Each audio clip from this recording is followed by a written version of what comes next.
മരുഭൂമണ്ണിൽ പൊന്നുവിളയിച്ചവരുടെ സംഗമത്തിന് മസ്കത്തിലെ വാദി കബീർ വേദിയായി. ഒമാൻ കൃഷിക്കൂട്ടത്തിന്റെ ഈ വർഷത്തെ വിളവെടുപ്പുത്സവം വിവിധ പരിപാടികളോടെ വർണ്ണാഭമായി നടന്നു. നടൻ വിനോദ് കോവൂർ ചടങ്ങിൽ മുഖ്യാതിഥിയായി.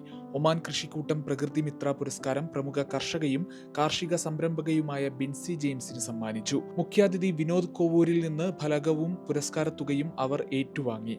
പ്രവാസ ലോകത്ത് കാർഷിക സംസ്കാരം പരിപോഷിപ്പിക്കുന്ന ഒമാൻ കൃഷിക്കൂട്ടത്തിന്റെ ഈ വർഷത്തെ വിളവെടുപ്പ് അതിവിപുലമായാണ് ആഘോഷിച്ചത്. കഠിനാധ്വാനത്തിലൂടെ കൃഷിയിൽ മികച്ച നേട്ടം കൈവരിച്ച കർഷകർക്കായി വിവിധ വിഭാഗങ്ങളിൽ സംഘടിപ്പിച്ച മത്സര വിജയികളെയും ചടങ്ങിൽ ആദരിച്ചു. ഇത്രയേറെ ആളുകൾ ഈ മരുഭൂമിയിൽ കൃഷി ചെയ്യുന്നു, അവർ വിളവെടുക്കുന്നു, അവർ ഉൽപ്പാദിപ്പിക്കുന്ന പച്ചക്കറി തന്നെ അവർ ഉപയോഗിക്കുന്നു, മറ്റുള്ളവർക്ക് കൊടുക്കുന്നു എന്ന് പറയുമ്പോൾ അത് വലിയ കാര്യമാണ്. കേരളത്തിൽ പോലും പല ആൾക്കാർക്കും പറ്റാത്ത കാര്യമാണ് ഈ മരുഭൂമിയിൽ ഇവർ ചെയ്യുന്നത്. ഒമാൻ കൃഷിക്കൂട്ടം ആദ്യമായിട്ട് കൊടുക്കുന്ന ഒരു അവാർഡാണ് പ്രകൃതി മിത്ര.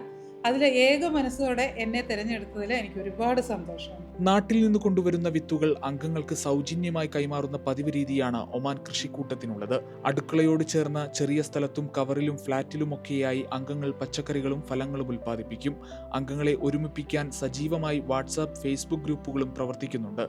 അവരുടെ സംശയങ്ങൾക്ക് ദ്രുതഗതിയിൽ മറുപടി കൊടുക്കാൻ പ്രത്യേക പാനലുമുണ്ട്. കൃഷി ചെയ്യാൻ അറിയാത്ത ഒരാളെ എങ്ങനെ കൃഷിയിലേക്ക് ഇറക്കാമെന്ന് നമ്മൾ ഒമാൻ കൃഷിക്കൂട്ടം നമ്മൾ പഠിപ്പിച്ചു കൊടുക്കാറുണ്ട്. അവർക്ക് നാട്ടിൽ പോയാലും നല്ല രീതിയിൽ കൃഷി ചെയ്യാൻ പറ്റും. Shahi foods and spices managing director Muhammad Ashraf, Santhosh Varghese, Sreejith Kumarakom, Suneesh Shyam തുടങ്ങിയവർ ചടങ്ങിൽ സംസാരിച്ചു. ഗൾഫ് മാധ്യമം, മസ്കത്ത്.